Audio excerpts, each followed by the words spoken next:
On a quiet night when most of Earth slept peacefully, a faint signal crossed the endless void of space and reached a lonely station on the far side of the moon. Inside the lunar communication array, a handful of scientists were monitoring cosmic waves, as they did every night, expecting nothing unusual.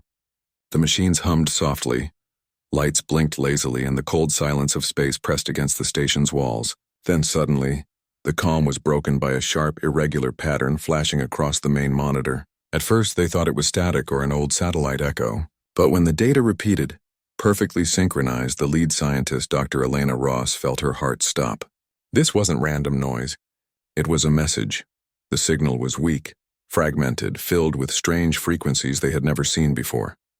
It came from far beyond human reach, from a part of the galaxy no probe had ever visited. The technicians rushed to decode it, their hands trembling. Hours passed. Then, as the fragments came together, a voice, broken, mechanical, desperate, emerged. It wasn't human. The words were distorted but carried an emotion that no translation could hide. It was fear. Someone or something was calling for help. Elena stared at the screen, feeling chills crawl up her spine. The voice repeated the same phrase again and again until the signal faded into static. They recorded everything and began analyzing. Every scientist on the station gathered around, arguing in whispers, trying to find patterns in the sound. When they filtered the background noise, images started appearing in the transmission. Short bursts of visual data, like pieces of a shattered movie. What they saw made the room go silent. There were cities, glowing and tall, built from crystal-like structures under alien skies. Then came explosions. Fire tore through the streets. Creatures with bright eyes ran in panic. Metallic ships rained destruction from above. And through the chaos, the same symbol appeared again and again. 3 circles connected by light. It was their world sign, their plea, their SOS. The last frame showed a broken face of an alien being, looking straight into the camera, eyes wide and full of sorrow, mouthing words that humans didn't understand. The screen turned black after that. The scientists immediately sent the transmission to Earth's Central Space Agency. Within minutes, top officials were alerted. Governments were woken in the middle of the night. In hidden rooms and underground bases, experts and leaders gathered to watch the footage. Some thought it was a hoax. Others said it might be a remnant of an extinct civilization. But those who had studied the data knew the truth. It was live when received. The signal had traveled light years, yet the timestamps and frequency decay showed that whoever sent it was still alive, somewhere out there, waiting for an answer. News of the mysterious SOS spread quietly among the scientific community, but the public was kept in the dark. The world outside carried on, unaware that humanity had just received a cry for help from another species. Inside the command centers, discussions grew heated. Should they respond? What if it was a trap? Or worse, what if it was a warning? For days, Earth's most powerful telescopes and orbiting arrays focused on the direction of the transmission. They found faint traces of energy signatures, debris fields, and what looked like artificial structures destroyed in orbit. The system, far beyond any colonized zone, appeared to be under attack or already ruined. Every bit of evidence matched the images from the SOS. Someone had been invaded. Someone had lost. Dr. Ross and her team became the center of attention. They decoded more fragments, and one particular section of the signal stunned everyone. It contained coordinates and a final statement translated roughly as, "To those who can hear, we believed in peace. They came for all. We are falling. Help us." Those words hit like thunder through the council rooms. Humanity had fought countless wars on its own planet, but never before had it been asked to fight for another world. A week later, the United Earth Command met under complete secrecy. The president, generals, scientists, and representatives from every nation sat in a chamber deep beneath Geneva. On the giant screen, the alien footage played again. Every explosion, every scream, every flash of light carried the same emotion: hopelessness. When it ended, silence filled the room. Then the president asked one question that none could ignore. If they had called us for help and we ignored them, what would that make us? That question changed everything. Plans were drawn. Data was shared among rival nations for the first time in history. The signal was analyzed for origin, and the distance calculated. It was reachable, though barely. Humanity had finally been given proof that they were not alone. But with that proof came responsibility. They realized that if one world could be attacked, any world could be next, including Earth. Over the next few days, space agencies began working non-stop. Engineers started running simulations, building models of long-range carriers capable of interstellar travel. The military reviewed ancient battle tactics, adapting them for space warfare. Humanity had united many times before under crisis, but this was different. This was not about survival. It was about answering a call beyond their world. Dr. Ross, now leading the Global Analysis Division, spent sleepless nights listening to the signal's playback. Every time she heard the alien's voice, she felt a mix of sorrow and determination. She didn't know who they were, what they looked like, or how far away they were, but she knew one thing.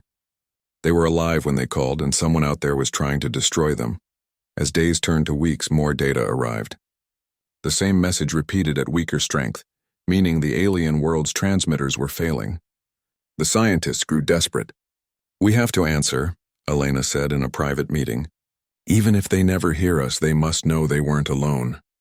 Her voice trembled as she spoke, but her words carried through the room. A signal was prepared to be sent back, humanity's first reply to a call from the stars. The message was simple. "This is Earth. We received your SOS. We are coming." The transmission was sent with every ounce of power Earth could generate, directed at the coordinates from the alien message. No one knew if it would reach in time. Outside, the world finally learned the truth. News channels flashed headlines, "Alien SOS detected." Panic spread first, then awe. People stood under night skies staring at the stars, realizing that life existed out there, and that someone was in danger. Religious leaders called it a test of compassion. Scientists called it a turning point in human history. Soldiers called it a mission worth dying for. In hidden hangars and orbiting stations, something bigger began to form. Ships that were once built for defense were being modified for long-range rescue. Old rivalries between nations dissolved overnight. For the first time, humanity wasn't preparing for war against itself. It was preparing to fight for someone else. Yet in all the excitement, a shadow of fear lingered. Who were the attackers? If they could destroy a civilization advanced enough to reach across galaxies, what chance did humanity have? Some whispered that it was madness to go. Others said it was destiny. Back on the moon, Dr. Ross watched the stars from the observatory deck. The screens behind her showed the faint echo of the alien distress signal fading slowly into silence. She closed her eyes and whispered to herself, "Hold on. We heard you." And somewhere beyond the cold black of space, in a corner of the galaxy where the light of suns was dying, something was still waiting. The signal had traveled across the universe not just to seek help, but to awaken something deep within humanity, a memory of what it meant to care, to protect, to rise when others fall.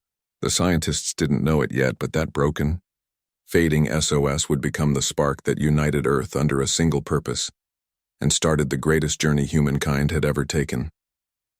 The message from the stars had found its answer. Humanity had heard the cry, and soon the Deathworlders would awaken. The message from the stars had changed everything. For the first time in history, the people of Earth were united by one voice, a voice that wasn't human.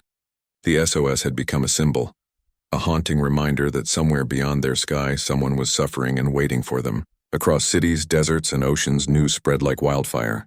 Every government, every scientist, every soldier now looked toward the heavens with one shared purpose: to answer that cry for help. Earth was no ordinary planet. To outsiders, it was a world of chaos and beauty, filled with storms, volcanoes, diseases, and creatures that could kill in seconds. Yet somehow humanity had survived everything this harsh planet had thrown at them. Over millions of years, they had learned to adapt, fight, and rebuild. The galaxy, if it had known of them, would have called them something else entirely: Deathworlders. Beings shaped by the deadliest planet imaginable. When the United Earth Command confirmed that the alien signal was real, things began to move fast. The top scientists, engineers, and military leaders gathered under a global alliance named Project Dawnfire. Every nation contributed something: technology, manpower, or resources. Rival superpowers that once glared at each other across borders now worked side by side. The words of Earth's leaders echoed through every communication line. They called for help. "We will answer." Dr. Elena Ross, who first discovered the SOS, stood in front of a room filled with officers and specialists, explaining what she knew. Their civilization is advanced, she said, pointing at holographic projections of the alien structures. But they're losing. Their attackers are efficient, brutal, and organized. We don't know who they are, but we know this. The ones who called for help were peaceful. They believed in coexistence. A young soldier in the front row asked softly, "Do we even have a chance?" Elena paused, her eyes tired but steady. "Maybe not," she said, "but we've survived worse." That sentence carried through the room like a spark. Humanity had faced extinction many times before. Wars, pandemics, asteroids, climate collapse, and every time they had risen again. Soon the entire planet transformed into a machine of preparation. Shipyards buzzed with activity. Massive orbital rings around Earth and Mars began to construct the first interstellar warships humanity had ever attempted. They were not elegant. They were built for survival, thick, armored, and deadly. The engineers called them Titans, and each one carried the spirit of the people who built it. While construction continued, soldiers trained harder than ever. In deserts, mountains, and under the deep oceans, elite forces pushed their limits. They called themselves Deathworlders proudly, a name that began as a joke but soon became a badge of honor. It reminded them who they were, a species that had learned to live on a planet that tried to kill them every day. They knew pain. They knew struggle. They knew what it meant to lose everything and keep fighting. At first, the world's population was divided. Many were afraid. Why risk everything for aliens we don't even know? Some said, "What if this is a trap?"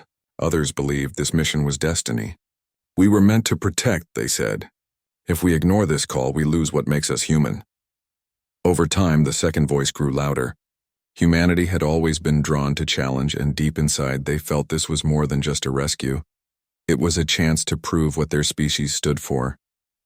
On the orbital base above Earth, Commander Raj Malik watched the new fleet being assembled. Ships were docking, drones carrying parts, and welders working tirelessly. He turned to his officers. "We're not explorers anymore," he said. "We're protectors.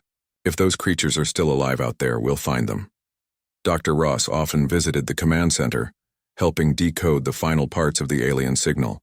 She found more fragments, descriptions of the attackers, the Vorath. They were a warlike species, spreading across galaxies, destroying civilizations, consuming planets for resources. They believed in domination, not peace. "They won't stop," Elena warned the council. "If we don't face them now, they'll find us one day." That was the argument that ended all hesitation. The training programs intensified. Scientists built new suits designed for alien environments, capable of surviving unknown atmospheres. Artificial intelligence assisted in creating strategies, analyzing alien data, and predicting enemy patterns. Young recruits, inspired by the idea of fighting for something bigger than themselves, joined the cause in millions. And yet, despite all the progress, a strange quiet lingered among the stars. The alien signal grew weaker each day, fading into the background noise of the universe. The scientists feared that by the time humanity reached their world, there would be no one left to save. But no one dared to stop. The very thought of giving up was unbearable. Every night, people across the planet looked up at the sky. Children asked their parents if the aliens were scared if they were still alive. Artists painted murals of the message that started it all. 3 glowing circles connected by light. It became the symbol of hope, worn on the uniforms of every pilot, soldier, and engineer. Humanity had found something to believe in again. Months passed, and the first fleet was nearly ready. The largest ship, the UEC Valor, stood as tall as a floating city, powered by fusion drives and equipped with experimental warp technology. Scientists said it could cross star systems faster than any ship before it. The day it launched, billions watched live across the world. Dr. Ross stood in the control room, tears in her eyes, whispering, "They'll know we're coming." But the awakening of the Deathworlders was not just about machines or armies. It was about a shift inside every human heart. People remembered what made them strong. Farmers donated supplies for the soldiers. Engineers worked extra hours without pay. Even old veterans came forward, saying they wanted to fight one last time, not for Earth, but for those unknown voices in the dark. The world that once fought over land, power, and religion now shared one dream. The cry for help had broken the walls between them. For the first time in human history, Earth was one. Still, fear was always present. In hidden corners of the command halls, some whispered doubts. What if they're already gone? What if we go there and never return? Commander Malik answered those questions the same way every time. Then we'll go knowing we tried. That's all that matters. As the fleet prepared for launch, Dr. Ross received one final burst of transmission. It was almost too weak to decode, but she managed to isolate a few images. A burning sky, a child hiding beneath broken metal, and the same symbol glowing faintly before fading into blackness. She clenched her fists and said softly, "Hold on just a little longer." The Deathworlders were no longer just preparing. They were awakening. The world that had once destroyed itself in endless wars now built together with purpose. The sound of machinery filled the cities. The glow of rockets lit up the skies, and the countdown began. As the final night before departure arrived, soldiers gathered under the stars, staring into the dark space they would soon cross. Some prayed, some stayed silent, and some smiled, proud that they were chosen to represent humanity. Commander Malik addressed them one last time. "Remember what we are," he said. "We are the children of Earth, the Death World. No matter what waits for us out there, we will not back down." Dr. Ross watched from the observation deck as the fleet engines roared to life. The ground shook, the air trembled, and the world held its breath. This was not just a mission. It was the moment humanity became something greater. The SOS from the stars had done what no war, no treaty, and no leader could ever do. It had awakened the Deathworlders. It had reminded humanity of its purpose, its strength, and its heart. And as the fleet rose into the black sky, leaving Earth behind, every person watching knew the same truth. No matter what awaited them in the darkness, the universe would never forget the day when Earth answered the call. The day of departure came, and the whole world watched. The sky above Earth glowed with fire as massive ships lifted from launch pads, their engines roaring like thunder. Billions of people gathered to see humanity's first great war fleet rise toward the stars. These were not explorers or colonists. They were soldiers, engineers, and scientists, humans who had heard a desperate cry and refused to stay silent. The Deathworlders were going to war, not for themselves, but for strangers light years away. Commander Raj Malik stood at the bridge of the UEC Valor, the lead ship of the fleet.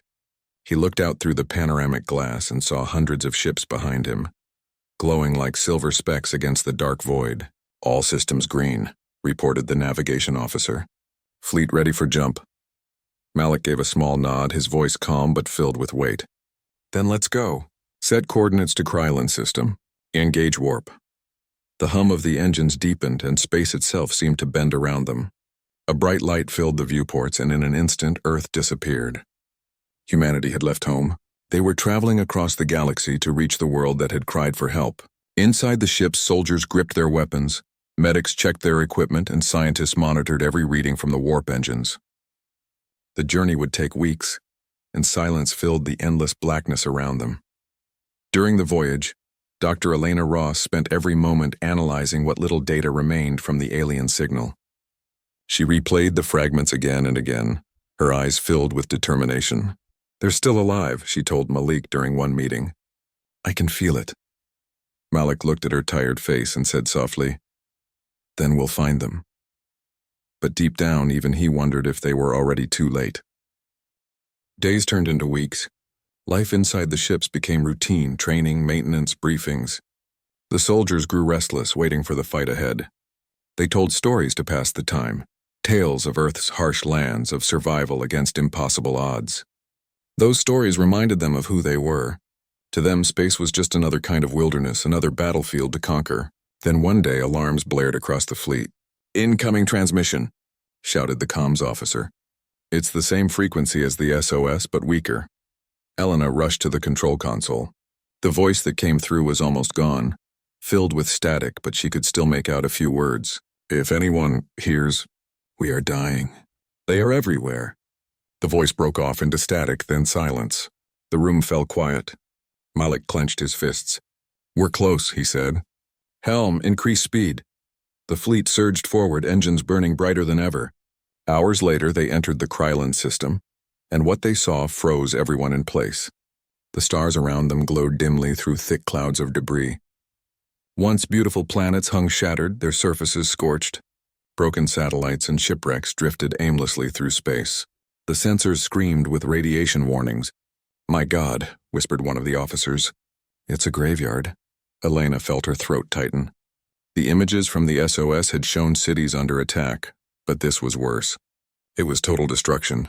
Whole worlds turned to ash. The Krylons, the ones who had called for help, seemed gone. But then, from one of the inner planets, a weak energy signature flickered on the scanners. "I've got something," shouted a technician. "Power readings on the third moon, life signs too." "Set course," Malik ordered immediately. The fleet moved carefully through the debris field, scanning for traps. As they neared the moon, they saw it. A small base hidden under the planet's frozen surface, its lights faint but still alive. But surrounding it were dozens of massive alien ships. They were black, sharp, and shaped like blades, Vorath warships. The bridge went silent. "They're still here," said Elena, her voice shaking. Malik's eyes narrowed. Not for long. The Vorath detected the human fleet almost instantly. Red lights filled their ships and massive cannons turned toward the newcomers. The first shots came fast, beams of blue energy streaking across space. "Evasive maneuvers," shouted the pilot. The Valor shook violently as explosions burst nearby.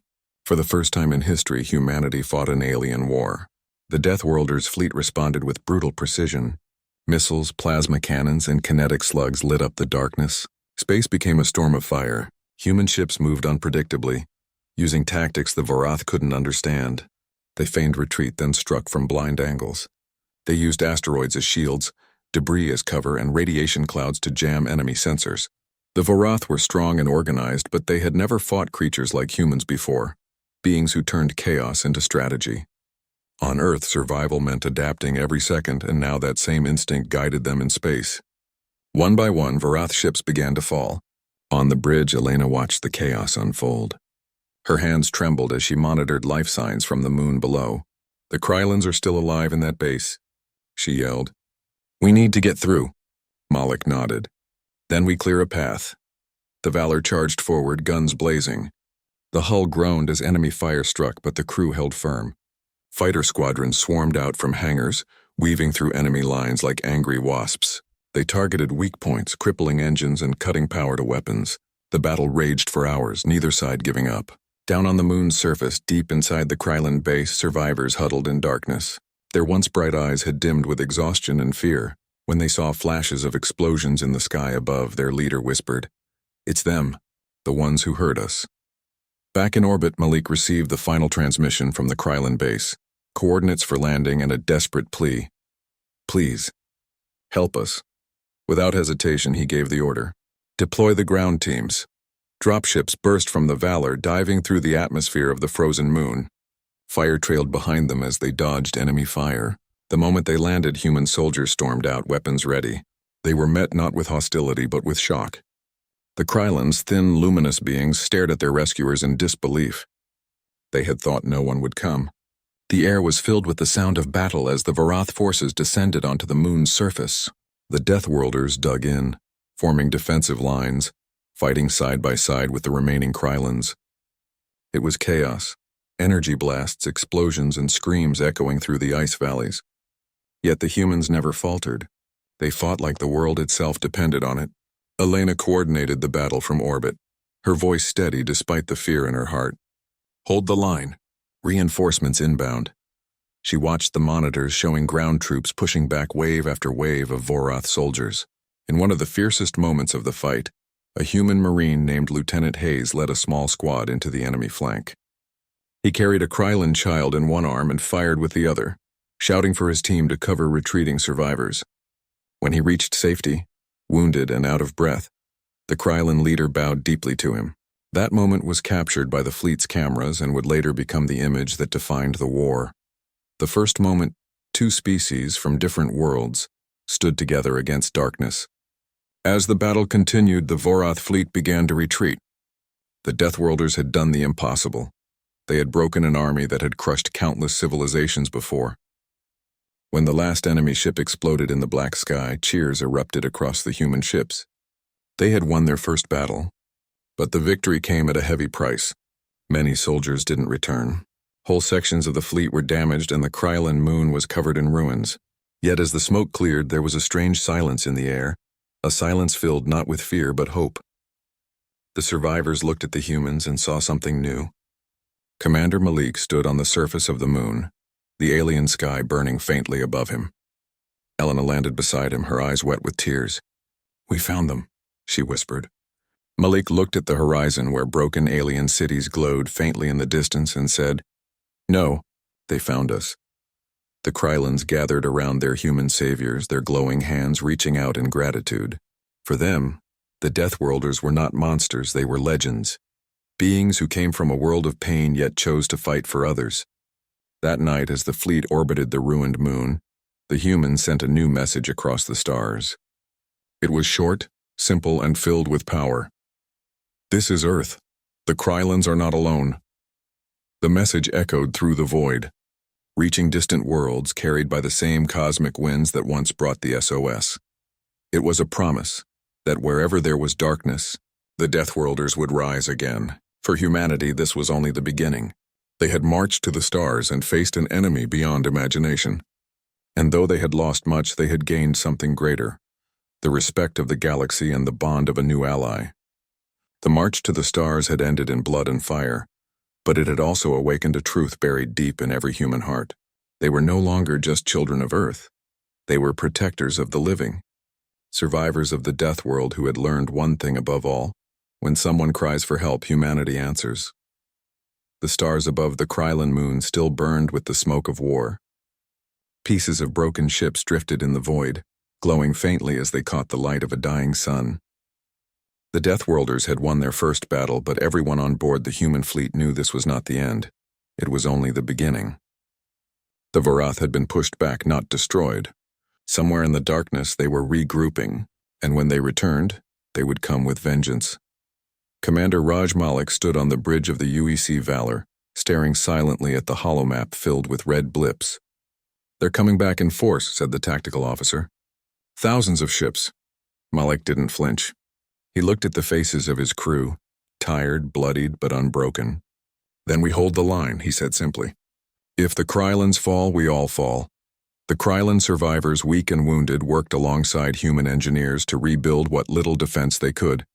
Their cities had been burned, their weapons destroyed, and their faith shattered.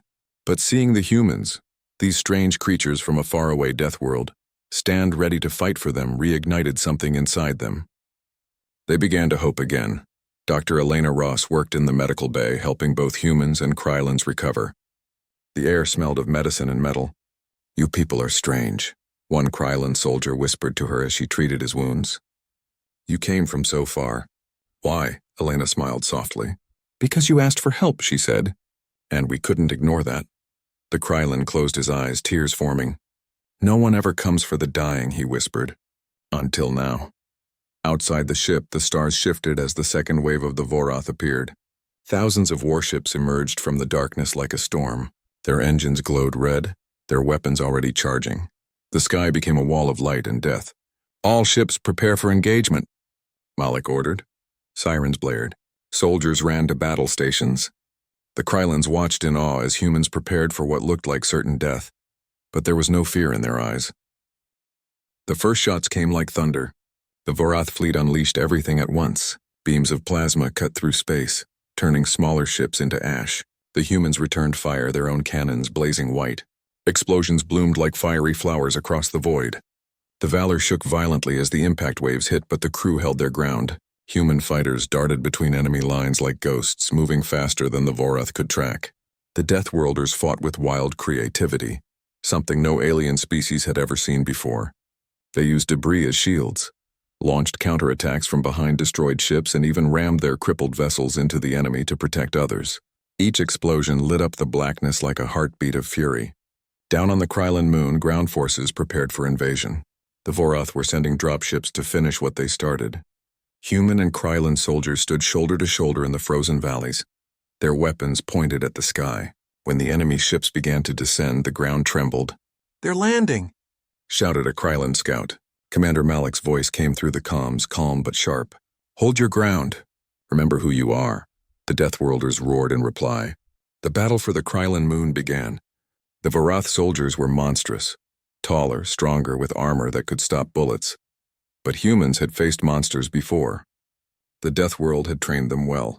They moved fast, fought dirty, and never stopped. A human soldier threw himself under an enemy mech, placing a plasma charge before shouting, "For Earth!" The explosion tore the mech apart, sending fire across the battlefield. Everywhere, chaos reigned. Krylon fighters used energy spears and shields powered by light. Humans used bullets, bombs, and pure will. Together, they created something the Vorath had never faced before. A combined army that fought not for conquest but for each other. Elena coordinated medical teams near the front line, moving through fire and rubble to save the wounded. A Vorath bomb struck nearby, throwing her to the ground. Her ears rang, her vision blurred, but she crawled back to her feet and kept going. "We don't stop," she whispered to herself. "Not now." Around her, soldiers fought on, inspired by her courage. Above the moon, the Valor and the human fleet fought desperately. One of the Vorath dreadnoughts, 10 times the size of the largest human ship, charged its main weapon. A beam capable of destroying an entire planet. "They're targeting the Krylon moon," shouted the officer. Malik's heart pounded. Divert all ships. Protect the surface. He knew what had to be done. The Valor couldn't withstand that kind of power, but they could stop it, if they got close enough. "Prepare for ramming sequence," Malik ordered. The crew stared at him in shock. "Sir, that's suicide," someone said. Malik smiled grimly. "Only if we fail." The Valor turned toward the dreadnought, engines screaming. The enemy ship fired its beam, a blinding column of light tearing through space.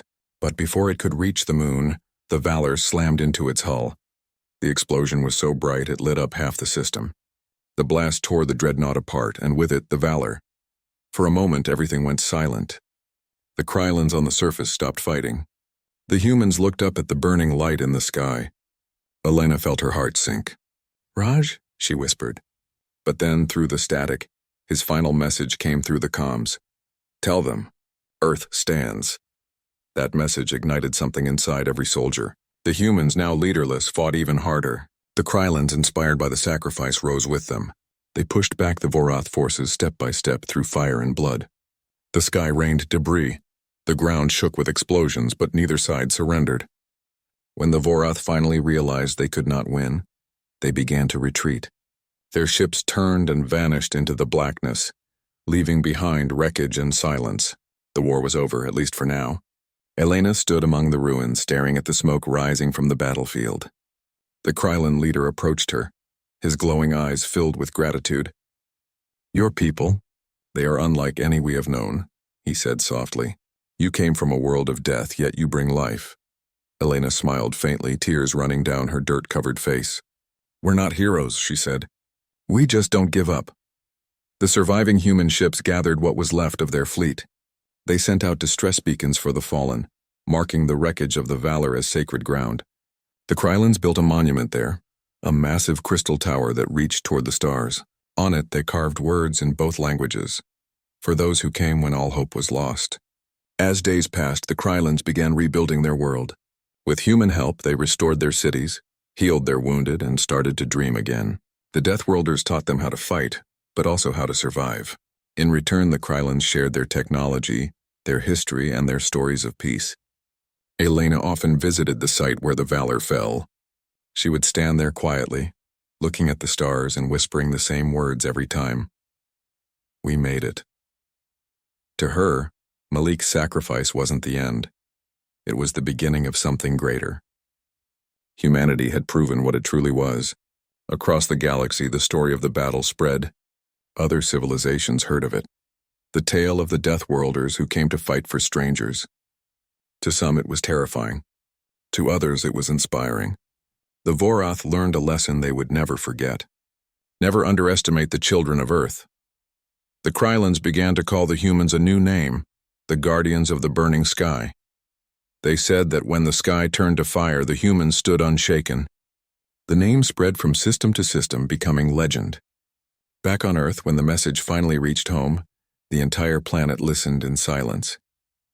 The recording of Malik's last words, "Tell them Earth stands," was played on every screen.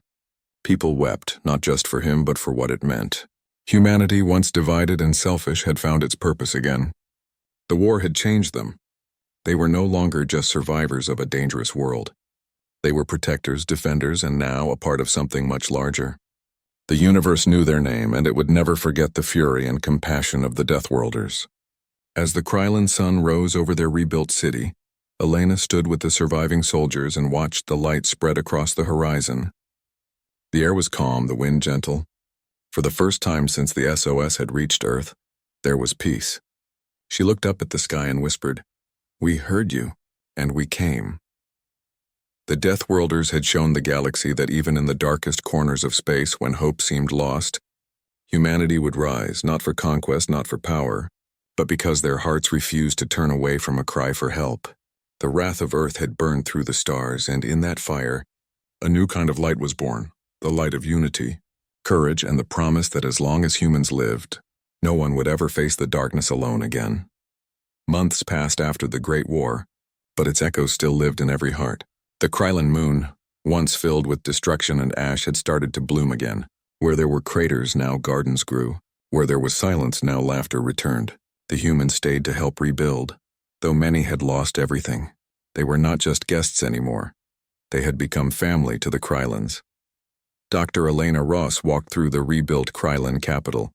The air was cool and the twin suns painted the sky in gold. She looked at the towers that stood where ruins once were, each stone placed by human and Krylon hands together. Her heart was heavy but proud. She could still hear Commander Raj Malik's last words echoing in her mind. "Tell them, Earth stands." Every time she thought of that, she felt a mix of pain and pride. A memorial stood in the city's center, a tall crystal pillar glowing softly at night. Around it were engraved the names of all who had fallen, both human and Krylon. Every evening, people gathered there to remember the brave souls who had saved them. Children left flowers, Krylon musicians played gentle songs, and humans stood quietly with their heads bowed. The monument wasn't just a reminder of loss. It was a symbol of hope, showing that two very different worlds could come together as one. Elena spent most of her days in the new medical center she helped build. She worked with Krylon doctors to mix their technology with human medicine. The combination worked wonders. Diseases that had once seemed impossible to cure were now fading away. The Krylons often said, "The Deathworlders heal as fiercely as they fight." Elena would laugh softly every time she heard that, but she knew it was true. One evening, as she was packing her things, a young Krylon girl entered her office. She had glowing blue eyes and held a small metal badge. "Dr. Ross," she said quietly, "my father fought with your people. He told me you were brave." Elena smiled gently. "Your father was a good man," she replied. The girl held out the badge. "He wanted this to be with you. He said it's from your commander." Elena froze. She took the badge in her trembling hands. It was Raj Malik's insignia. She ran her thumb over it, feeling the scratches from battle. For a moment, memories flooded back. His calm voice during chaos, his courage in the face of death, his final sacrifice. Tears filled her eyes. "Thank you," she whispered to the girl. "He will never be forgotten." Later that night, she went to the hill where the wreckage of the Valor lay. The Krylons had turned it into a sanctuary. Flowers grew among the metal remains, glowing softly in the moonlight.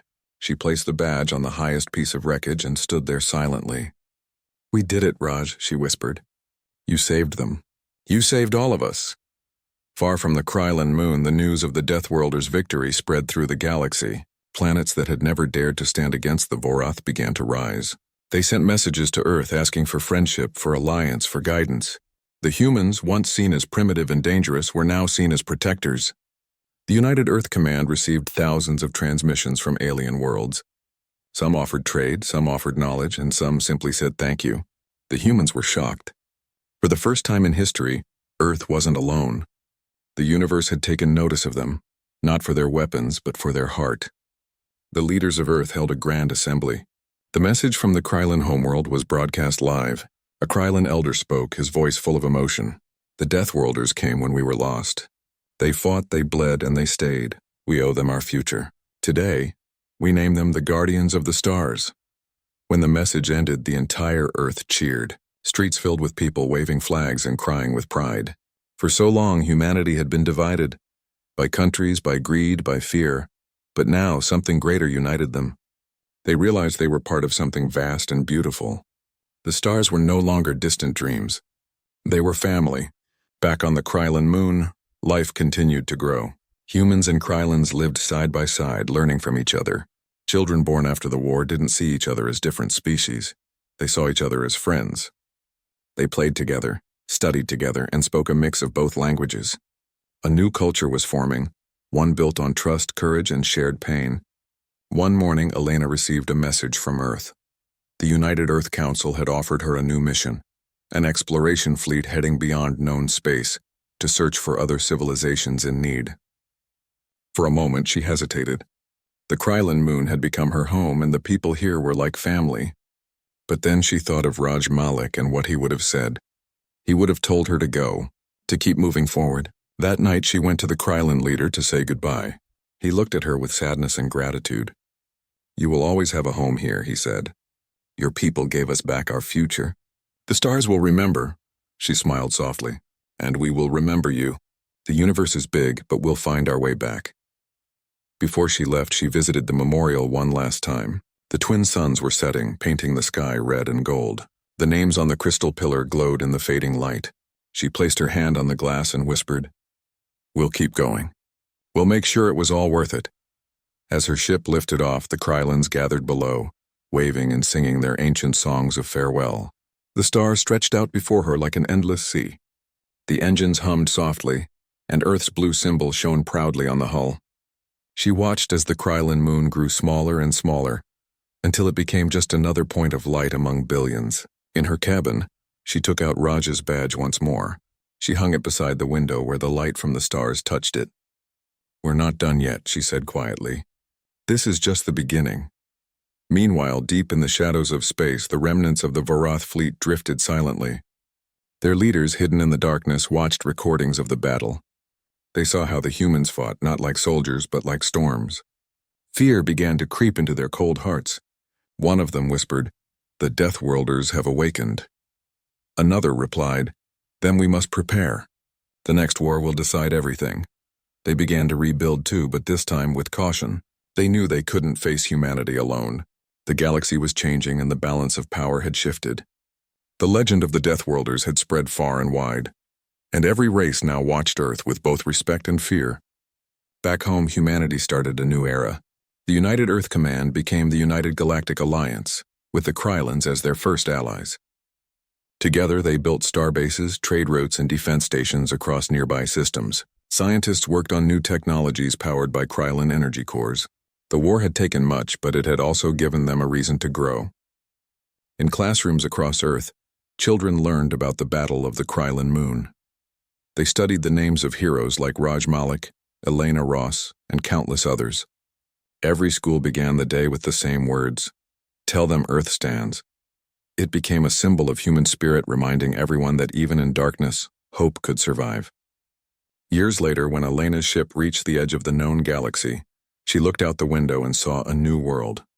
Green, shining, alive.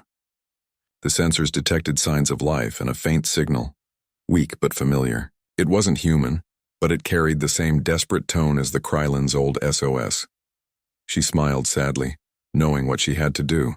"Prepare a landing party," she said to her crew. "Someone out there needs help." And just like that, the cycle continued. The Deathworlders had become more than soldiers. They were now the guardians of peace, the protectors of the forgotten, the light in the endless dark. They didn't fight for glory or power. They fought because someone had to stand between the innocent and the fire. In the centuries that followed, stories of that first battle would be told across hundreds of worlds.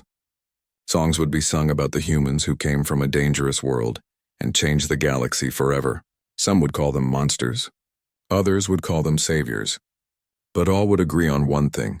The Deathworlders never stopped answering the call.